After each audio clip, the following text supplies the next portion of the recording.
Now look, I don't know why we're doing this, but just in case you're wondering how people fill in a day up at a beautiful resort where you're meant to be going out boating and snorkeling and looking at the fish and the weather's inclement. I don't know what you do at home, but this is what we've been relegated to. We stepped out early this morning and got saturated for the first time. Then I snuck out for just a small morsel, some victuals, something to eat, Sue and I. We got drenched for the second time. So now we've relegated ourselves to quarters, and we're in the we're in the saloon of the boat that we're travelling on, and we've been a captive audience for all the old standards. Now we watched for the 14th time Shawshank Redemption, where a bloke called his name was Andy. Yeah, Andy. Andy Yep. burrowed through a 12-foot concrete wall with a pair of nail clippers. Believable story, and he slipped down a sewage pipe and climbed through 500 metres of shit out until it drained into a river. And then he absconded and lived the high life reconditioning a boat on a Mexican beach out in the middle of nowhere. And Morgan Freeman, God love him, found some money under a tree and joined him. A pretty believable story, but it's meant to be one of the classics. And then we got on to Magnum Force. Clint Eastwood, Dirty Harry. But in Shawshank Redemption, you want to know when the guy got out of the prison and he stayed in the halfway home, Morgan Freeman, and he wrote on the top, no, Brooks. Yeah. Brooks, who'd been in jail for 40 years, they finally gave him parole. And he couldn't bear life on the outside, so he was staying in this hostel, which was a halfway house for people who were on parole. And he couldn't do it, so he carved in the most beautiful handwriting with a penknife up in the one of the boards, the ceiling boards of the hostel he was staying in. Brooks was here, just before he kicked the chair out from under himself and hanged himself. He wasn't hung, he was hanged. A lot of people say he was hung, but the word is hanged. You hung, you can, I've hung a picture, you always hang. People are hanged. Just an English tip in case you get pulled up by that. Anyhow, he hanged himself, but then they showed the writing. A calligraphist wouldn't have written it better with a penknife. This is a man who was uneducated, been in jail for 40 years. He says, Brooks was here. You'd think a world-class, anyhow. I thought maybe they could have, maybe they could have untidied it a bit so it didn't look so obvious. Anyhow, very good show. Kept us amused. Yeah. And then Dirty Harry came out, Clint Eastwood. And I don't know if I've only ever fired a Magnum gun once at a pistol shop, or at a gun shop. But you've had lots of Magnums though, haven't you? More the chocolate ones? What? Chocolate Magnums. Oh yeah, of course. That's right. There was these two. There was this porpoise driving a car down the Great Ocean Road, and it broke down, and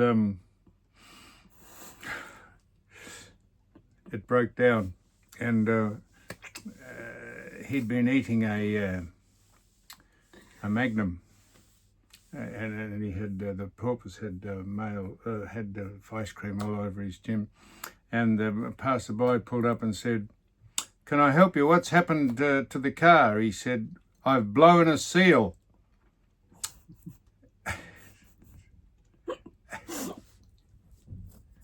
I don't think I said that right. Yeah. Oh, was that the joke? Yeah. Oh, really? He said his car broke down. And he had all this white ice cream over his face, and the bloke pulled up. And he said, he said to the porpoise, "What's happened?" He said, "I've just blown a seal." And the bloke said, yeah. I meant, what's wrong with the car? Anyhow, so no. Oh, I get it. Blown a seal. Anyhow, Back to the Magnum PI. that's how well the day's been going. How boring. So Magnum. So Dirty Harry. I know this has happened in all, in that other great car chase that, the other great car chase that was, it was called Bullet. What's the name of the bloke who played Bullet? You know, the heartthrob. Dukes of Hazzard. The what? No, the bloke who played Bullet, who was, he's dead now. He was the star of Bullet, anyhow.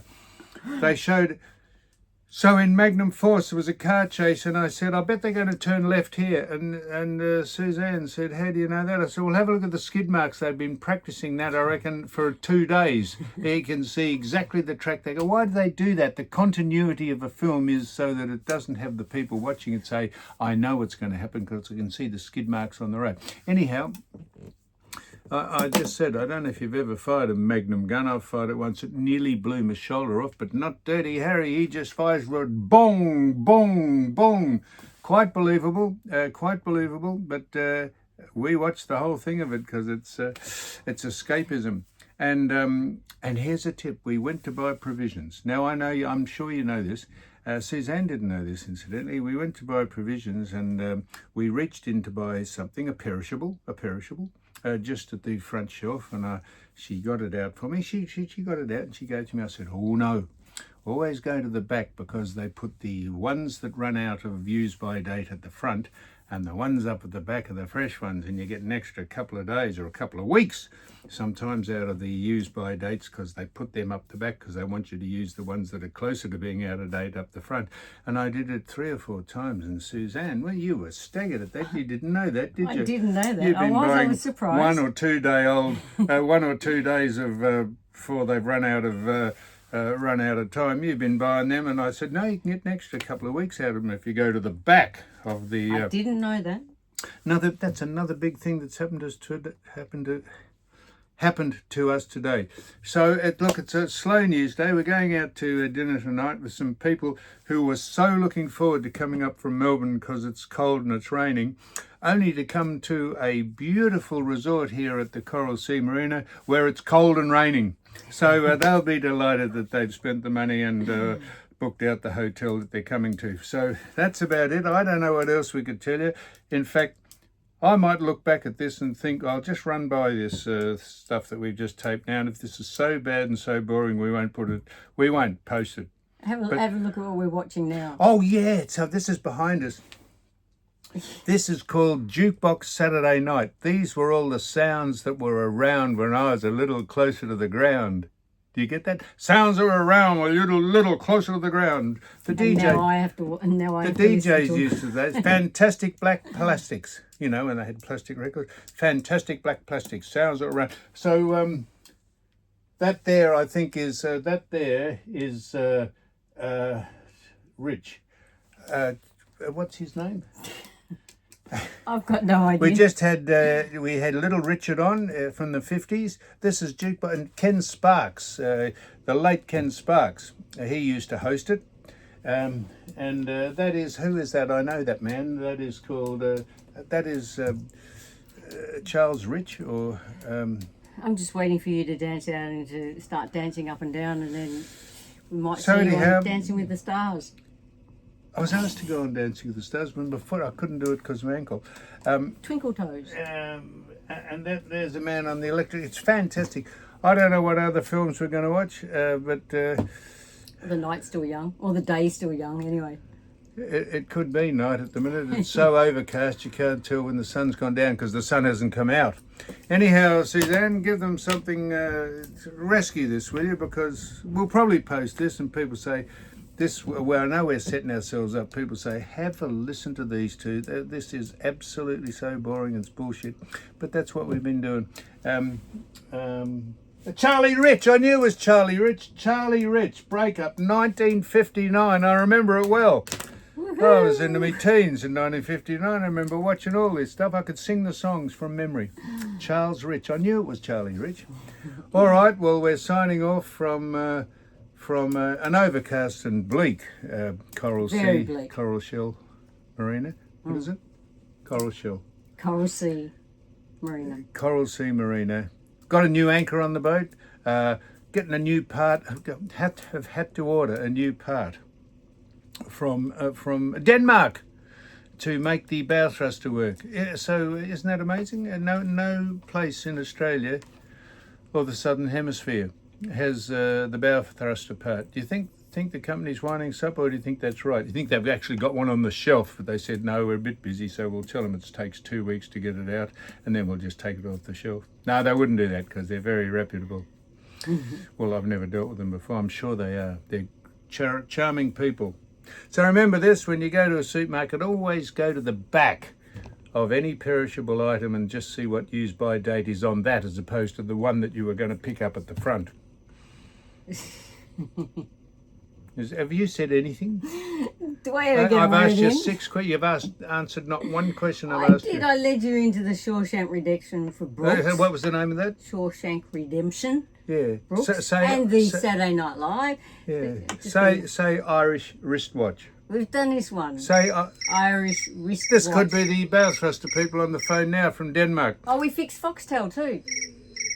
Yeah, we're ringing off now anyhow because I've got another important call. Let's see who this... Geez, we get some scams. Do we get some scams from people? So I'm scamming off now. Hello? Sorry, had to ring off. I was just saying, I nearly showed you the phone and the phone numbers. I wonder if they can download that phone number. No, geez, I'm recording I'm every time recording we do someone here. Yeah, that was the phone. How many scams do you get on the phone? People saying, hello? Oh, well, they don't necessarily speak like that, but they say, oh, I'm speaking, I'm just doing a marketing exercise. So have you got a minute? No, as a matter of fact, I haven't got a minute. But go on, I'll put you on hold. You can chat away to yourself and I'll do something else. Scams. How many scams do you get about your iTag invoices overdue for using the eTag? What is it? Your e-tag invoice is overdue because you've travelled on a freeway and you're told you haven't paid LinkedIn account. LinkedIn, yeah. How many of those do you get? And also, how many... Your package hasn't arrived. To clarify where it is in the system, could you ring this number or down, or give us your bank account and tell us how much money you got in the bank, and maybe we can just be on the honour system and take about $2.50 out for the cost of this call. Oh yes, all right, well, we'll do that. But that wasn't a scam. That was for your e-scooter. No, so e-scooter's the phone went and the e-scooter's ready, the one that dropped into the bottom of the marina here, and we fished it out. And the man for the Precision Auto, they've stripped it down and dried it out and had to put a new fascia on it. So we're up and running again, up and riding again, as a matter of fact. So isn't that all exciting, Sue? Hello? You still haven't said anything. People like you speaking. Well, give them a smile. They think you got a great smile. Do that at least. Go on. I'll wind you up. When I want you to smile. So now here's a good thing. Keep your mouth shut like that. And when I do that, you just gradually pretend I'm winding your mouth open. So here we go. So keep it, come closer, right. Ow. What was that? That'll do. I couldn't go anymore.